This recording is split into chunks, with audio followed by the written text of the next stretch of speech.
Assalamualaikum warahmatullahi taala wabarakatuh. Alhamdulillahirabbil alamin wa bihi nasta'inu ala umuri dunya waddin.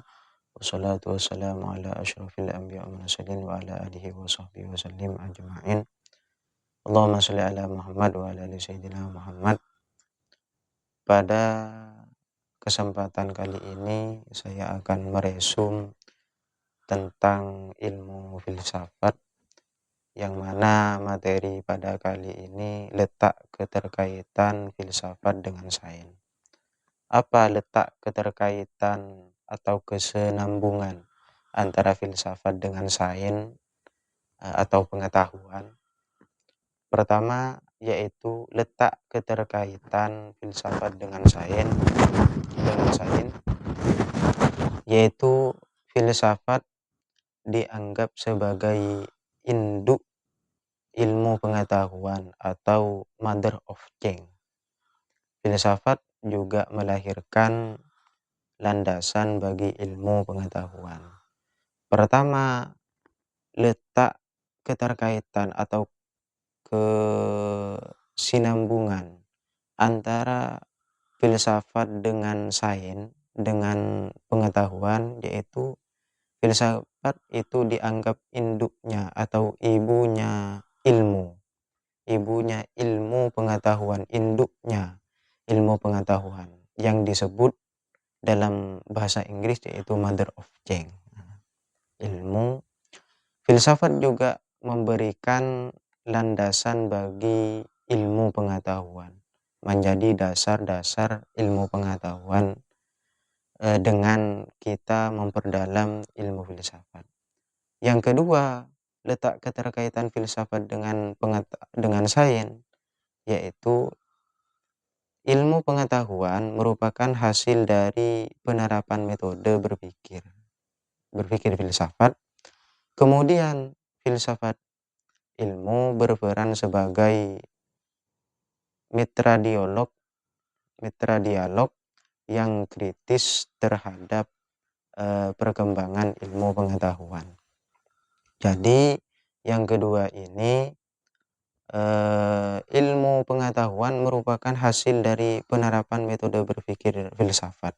Jadi ilmu pengetahuan yang kita ketahui saat ini merupakan hasil dari penerapan metode berpikir filsafat. Jadi terjadinya suatu ilmu pengetahuan atau adanya suatu ilmu pengetahuan itu bentuk atau hasil dari penerapan metode berpikir filsafat. Kemudian filsafat ilmu berperan sebagai mitra dialog yang kritis terhadap perkembangan ilmu pengetahuan. Kemudian apa peran filsafat dalam ilmu pengetahuan?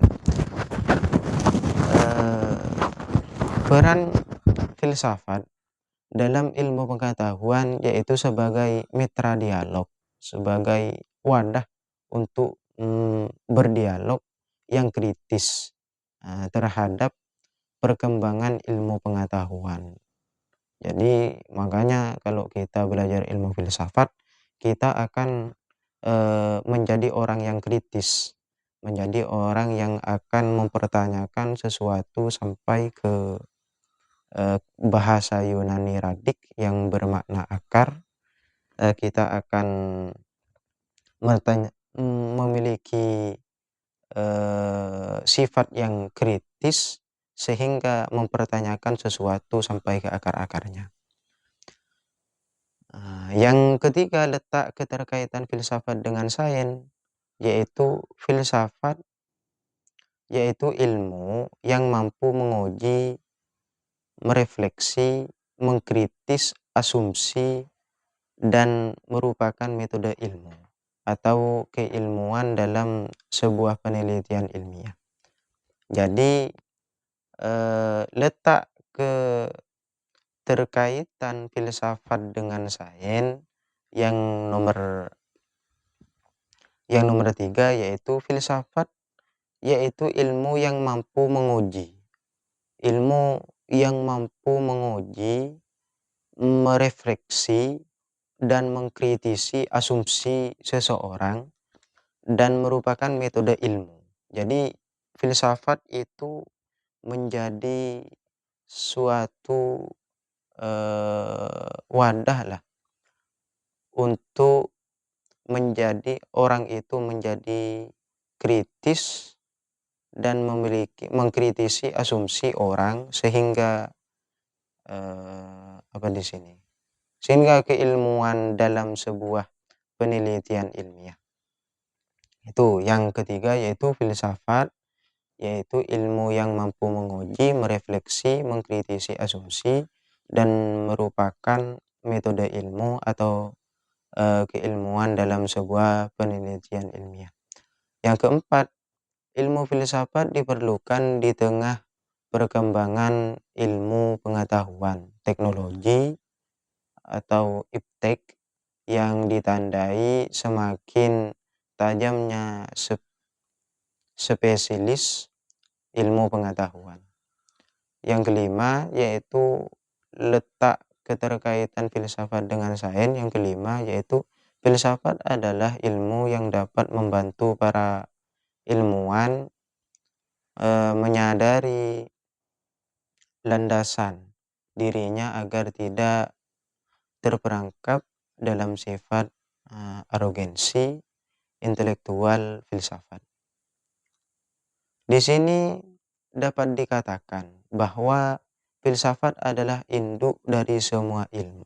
Ilmu juga sebagai landasan berpikir. Jadi kesimpulannya bahwasanya ilmu filsafat itu adalah induk dari semua ilmu. Jadi semua ilmu itu berasal atau induknya atau mother of change-nya yaitu ilmu filsafat.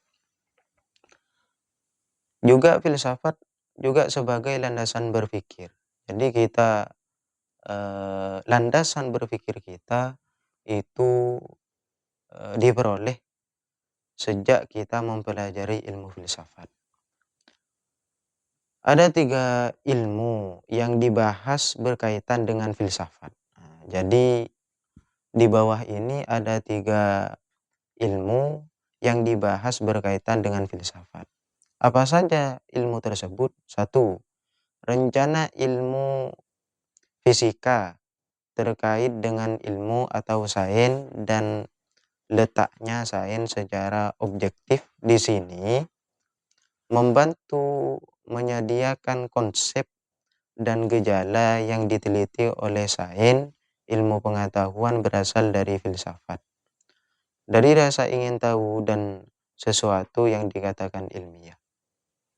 Nah, dikatakan ilmiah di sini apabila sesuatu yang mempunyai objek motif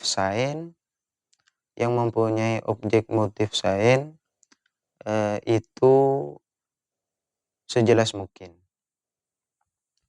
Yang kedua, yaitu hubungan filsafat dengan agama. Hubungan filsafat dengan agama, di mana hubungan tersebut sama-sama menuju kebenaran. Di sini filsafat merupakan proses menuju kebenaran agama. Jadi filsafat itu adalah proses menuju kebenaran agama.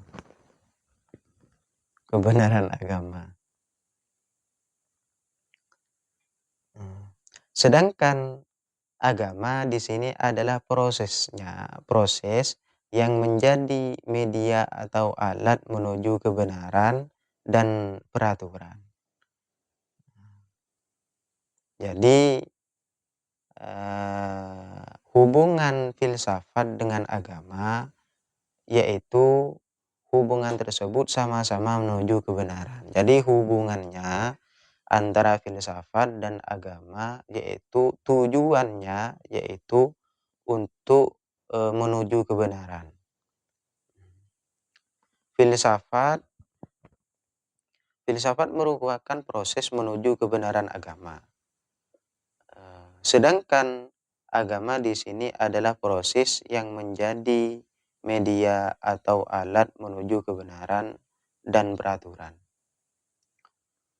Terus, dan yang membedakan antara agama dan filsafat, yang menjadi dan yang membedakan antara agama dan filsafat, apa yang membedakan antara agama dan filsafat? Menurut Endang, ilmu agama menjadi jawaban kepada hal-hal yang belum dijawab termasuk filsafat. Jadi, ilmu agama, perbedaan antara ilmu agama dan filsafat yaitu pertama menurut Endang, ilmu agama menjadi jawaban kepada hal-hal yang belum dijawab termasuk filsafat.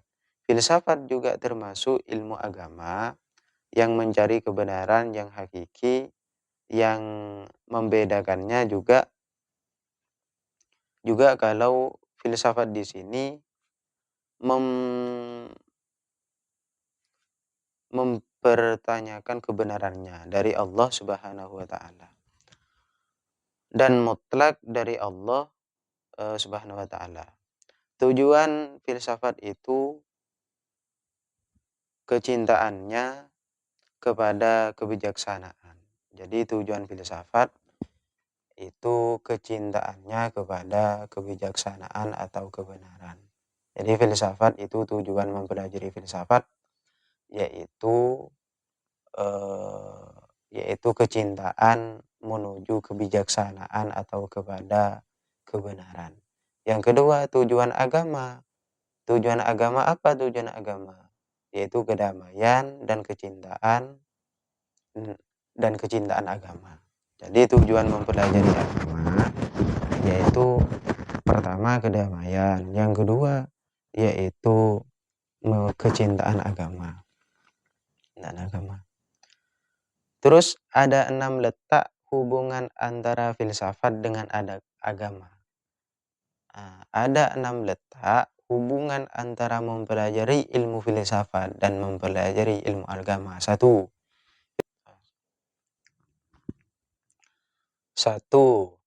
filsafat dan agama sama-sama berusaha mengungkapkan kebenaran. Jadi mempelajari filsafat dan mempelajari agama yaitu tujuannya sama-sama berusaha mengungkapkan kebenaran. Yang kedua, filsafat dan agama memiliki perspektif yang berbeda. Jadi mempelajari atau filsafat dan agama yaitu memiliki perspektif yang berbeda-beda. 3, filsafat agama memiliki hubungan dengan akal, budi, dan rasa. Yang keempat, filsafat agama atau studi filosofi tentang agama. Yang kelima, filsafat dan agama memiliki hubungan dengan pengetahuan. Jadi mempelajari filsafat dan mempelajari agama memiliki hubungan. Hubungannya apa? Dengan pengetahuan, yaitu suatu pengetahuan. 6, filsafat dan agama memiliki hubungan dengan pemikiran dan hati. Jadi mempelajari filsafat dan agama itu memiliki hubungan dengan pemikiran, dengan suatu pemikiran dan hati. Sedangkan sifat-sifat antara filsafat dengan agama. Sifat-sifat antara filsafat dengan agama. Apa saja itu? Yang pertama yaitu sifat kebenaran filsafat ada subjektif dan relatif. Jadi sifat kebenaran dari filsafat yaitu pertama yaitu subjektif dan relatif. Adapun sifat kebenaran agama karena didasarkan kepada kepercayaan dan berasal dari suatu yang mutlak. Mungkin itu saja dari saya resum eh, ilmu filsafat umum pada kesempatan kali ini. Assalamualaikum warahmatullahi taala wabarakatuh.